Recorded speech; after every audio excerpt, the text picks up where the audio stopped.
Assalamualaikum warahmatullahi wabarakatuh. Nama saya Karissa Putri Oktavia Jayanti dari 10 TKJ 1, absen 14. Halo teman-teman. Di video kali ini saya akan menjelaskan tentang cara membongkar PC beserta fungsi dari setiap komponen yang ada di dalam komputer loh. Jadi video ini cocok untuk kalian yang masih belajar dasar-dasar komputer atau ingin memahami isi dalam casing PC. Saat membongkar komputer, kita harus hati-hati dan teliti supaya tidak ada komponen yang rusak, patah, atau hilang.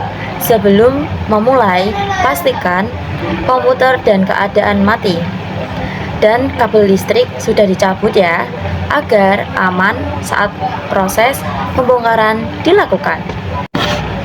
Langkah pertama dalam membongkar PC yaitu melepaskan kabel yang terdapat di dalam casing lalu menaruhnya di luar casing. Kabel data ini biasanya terhubung dari hard disk atau ODD menuju motherboard. Saat melepas kabel data harus dilakukan secara perlahan dan jangan ditarik terlalu keras supaya konektor kabel tidak rusak. Kabel data memiliki fungsi sebagai media transportasi data dari hard disk menuju motherboard. Jadi, semua data yang ada di hard disk bisa dibaca dan dikirim ke motherboard melalui kabel data tersebut. Kalau kabel data rusak atau tidak terpasang dengan benar, biasanya hard disk tidak akan terbaca oleh komputer loh. Karena itu, kabel data merupakan salah satu bagian penting dalam sebuah komputer. Setelah kabel data dilepas, langkah berikutnya yaitu melepas kabel power yang keluar dari PSU dan tertancap pada beberapa komponen di dalam casing. Kabel power biasanya terhubung ke motherboard, prosesor, hard disk, ODD, dan kipas pendingin. Cabut semua kabel power satu persatu dengan hati-hati. Setelah semua kabel berhasil dilepas, buka baut pengunci PSU, lalu keluarkan PSU dari casing secara perlahan. PSU atau power supply unit memiliki fungsi yang sangat penting pada komputer. PSU berfungsi mengubah arus listrik AC menjadi arus DC yang kemudian disalurkan ke semua komponen di dalam casing seperti motherboard, prosesor, hard disk, ODD, dan komponen lainnya. Tanpa PSU, komputer tidak akan bisa menyala karena semua komponen membutuhkan daya listrik. PSU juga membantu menjaga kestabilan arus listrik agar komponen komputer tidak mudah rusak akibat tegangan yang tidak stabil. Langkah berikutnya yaitu melepas HDD dari casing, lalu menaruhnya di luar casing. HDD biasanya dipasang menggunakan baut pada tempat khusus di dalam casing loh. Buka baut penguncinya terlebih dahulu. Lalu kalian tarik HDD secara perlahan ya, supaya tidak jatuh atau terbentur. HDD atau hard disk memiliki fungsi sebagai tempat penyimpanan file dalam jangka waktu lama. Semua data seperti sistem operasi, aplikasi, game, foto, video, dan dokumen biasanya disimpan di dalam HDD walaupun komputer dimatikan. Data yang ada di HDD tetap tersimpan dan tidak hilang. Karena itu, HDD termasuk komponen penyimpanan utama dalam komputer. Setelah HDD dilepas, langkah selanjutnya yaitu melepaskan ODD dari casing. Cara melepaskannya yaitu membuka baut penguncinya terlebih dahulu, lalu dorong ODD ke arah ke depan. Casing sampai keluar. Saat melepas ODD juga harus hati-hati ya, supaya bagian depannya tidak patah atau lecet. ODD memiliki fungsi membaca dan menulis file menggunakan media penyimpanan optical disk seperti CD, DVD, dan Blu-ray. ODD biasanya digunakan untuk menginstal aplikasi, menonton film, memutar musik, atau memindahkan data menggunakan CD dan DVD. Walaupun sekarang penggunaan ODD sudah mulai jarang ya, karena banyak orang memakai flash disk atau internet, tetapi pada beberapa komputer ODD masih digunakan. Langkah berikutnya yaitu melepas semua kabel from panel yang tertancap pada motherboard. Kabel from panel terdiri dari kabel audio, USB, power SV, reset SV, LED, dan kabel lainnya. Saat mencabut kabel from panel harus pelan-pelan karena ukuran kabelnya kecil dan mudah bengkok. From panel memiliki fungsi sebagai jembatan penghubung antara casing komputer dengan motherboard untuk mengontrol fungsi dasar sistem komputer. Kabel from panel memungkinkan tombol power pada casing bisa digunakan untuk menyalakan komputer. Selain itu, tombol reset juga bisa berfungsi karena adanya kabel from panel, port USB, dan casing dan audio depan casing juga terhubung ke motherboard menggunakan kabel from panel. Jadi kabel ini sangat penting supaya semua tombol dan port pada casing dapat bekerja secara normal. Setelah kabel dilepas, langkah berikutnya yaitu membuka baut pengunci motherboard lalu mengeluarkan motherboard dari casing. Saat mengangkat motherboard harus dilakukan secara hati-hati ya, dan dipegang pada bagian pinggirnya supaya tidak merusak jalur komponen. Biasanya motherboard masih terpasang bersama prosesor, heatsink fan, memori RAM, dan baterai CMOS.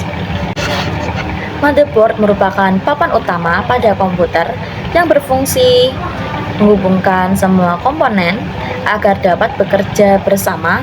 Semua perangkat seperti prosesor, RAM, hard disk, VGA, PSU, dan komponen lainnya terhubung ke motherboard. Karena itu motherboard sering disebut sebagai pusat penghubung di dalam komputer. Prosesor memiliki fungsi memproses semua perintah dari pengguna dan menampilkan hasilnya melalui perangkat output. Prosesor sering disebut sebagai otak komputer karena hampir semua proses dalam komputer diatur oleh prosesor. Di dalam prosesor terdapat dua bagian utama yaitu ALU dan CU. ALU atau Arithmetic Logic Unit berfungsi melakukan perhitungan matematika dan logika. Contohnya seperti penjumlahan, pengurangan, perkalian, pembagian, dan proses logika lainnya. Sedangkan CU atau Control Unit berfungsi mengatur jalannya sebuah proses dalam komputer. CU mengontrol pada setiap komponen supaya bisa bekerja dengan teratur dan sesuai perintah. Selanjutnya ada heatsink fan yang masih menempel pada prosesor. Heatsink fan berfungsi untuk mendinginkan prosesor agar suhu tetap stabil saat komputer digunakan. Jika prosesor terlalu panas, maka komputer bisa menjadi lambat, bahkan mati sendiri. Karena itu heatsink fan sangat penting untuk menjaga performa komputer tetap baik.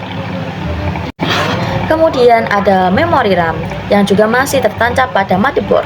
RAM memiliki fungsi menyimpan data sementara sebelum diproses oleh prosesor.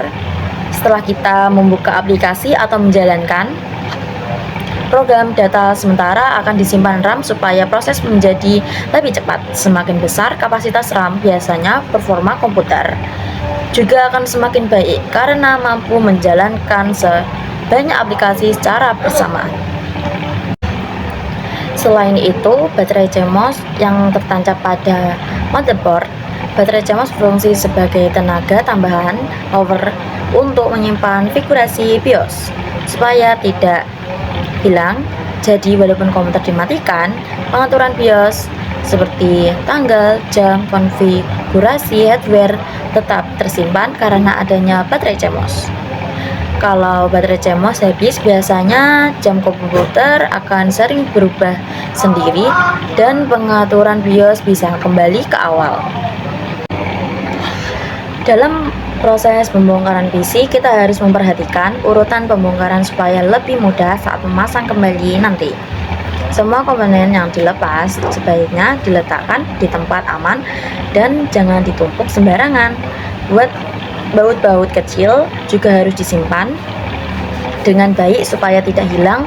Selain itu, hindari memegang bagian jalur tembaga pada motherboard atau RAM karena bisa menyebabkan kerusakan akibat listrik statis dari tangan. Jadi itulah penjelasan lengkap tentang cara membongkar PC beserta fungsi dari setiap komponen di dalam komputer. Dengan memahami fungsi komponen-komponen tersebut, kita bisa lebih mengerti bagaimana cara kerja sebuah komputer. Semoga penjelasan kali ini membantu kalian yang sedang belajar tentang perakitan dan pembongkaran PC. Terima kasih sudah menonton video ini, semoga bermanfaat dan sampai jumpa berikutnya. Jadi itulah penjelasan lengkap tentang cara membongkar PC beserta fungsi dari setiap komponen di dalam komputer. Sekarang kita akan memulai dari proses merakit PC. Langkah awal yaitu memasang motherboard ke dalam casing. Sebelum dipasang, lihatlah terlebih dahulu posisi lubang baut pada motherboard, lalu sesuaikan dengan dudukan baut yang ada di dalam casing. Kalau posisi lubangnya sudah pas, motherboard bisa langsung dipasang secara perlahan supaya tidak tergores atau bengkok. Setelah itu, baut motherboard menggunakan obeng sampai kuat, tetapi jangan terlalu keras supaya motherboard tidak rusak ya. Setelah motherboard terpasang dengan baik, lanjut memasang heatsink fan pada prosesor. Heatsink fan berfungsi untuk mendinginkan prosesor supaya suhu proses tetap stabil saat digunakan. Setelah heatsink fan terpasang, pasang memori RAM pada slot RAM di motherboard. Saat memasang RAM harus ditekan perlahan sampai penguncinya berbunyi klik.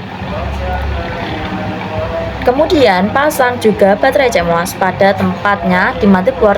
Baterai CMOS berfungsi untuk menyimpan pengaturan BIOS pada komputer. Langkah berikutnya yaitu memasang PSU atau power supply ke dalam casing. PSU berfungsi sebagai sumber daya listrik untuk semua komponen komputer. Pasang PSU pada tempat yang sudah tersedia di dalam casing, lalu sesuaikan posisi bautnya.